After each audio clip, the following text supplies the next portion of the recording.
Maglalakbay ako patungo sa kawalan upang amunin tong pangarap sa buhay at susuungin ko itong kadiliman.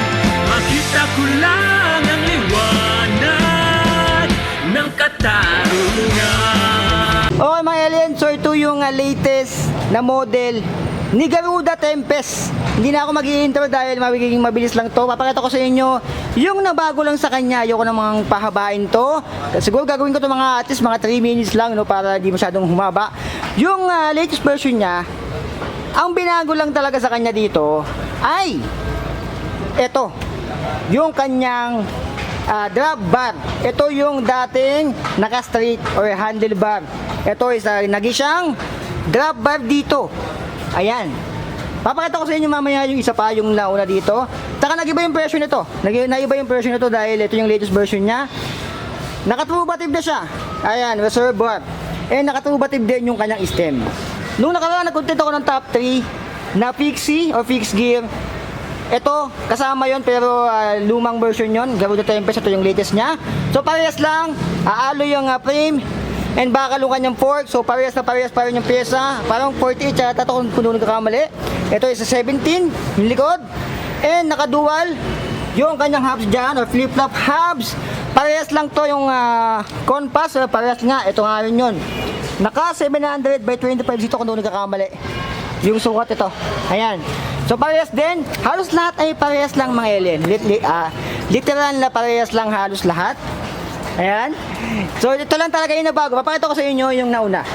Yan yung bago ha. Ito yung nauna. Dadalhin ko kayo doon sa kabila. Hindi ko nakakat to.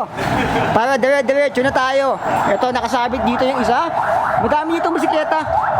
Kaya pan-ride. Ito yung unang version niyan. Ayan, naka-straight siya doon. Ayan. Ayan.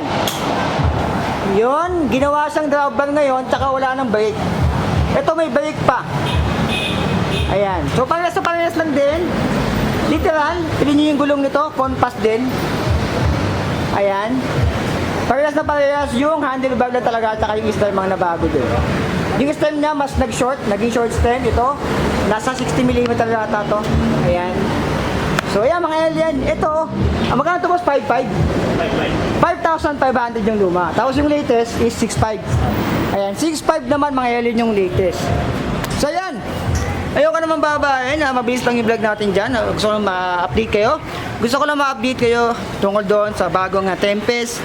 Nawala lang yung brake dito. Ito. Nawala lang yung brake niya. Naging short stem na siya ng trubative. Tsaka ito.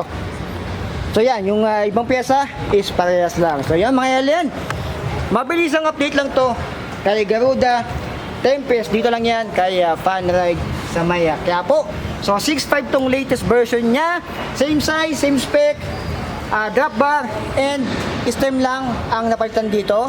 6.5 parang ito yung naging 1K. Tapos nawala yung brake sa unahan. Ayan, nawala na yung brake niya. Yung luma ay mayroong brake. So yun, 6.5 yung bago, 5.5 yung luma.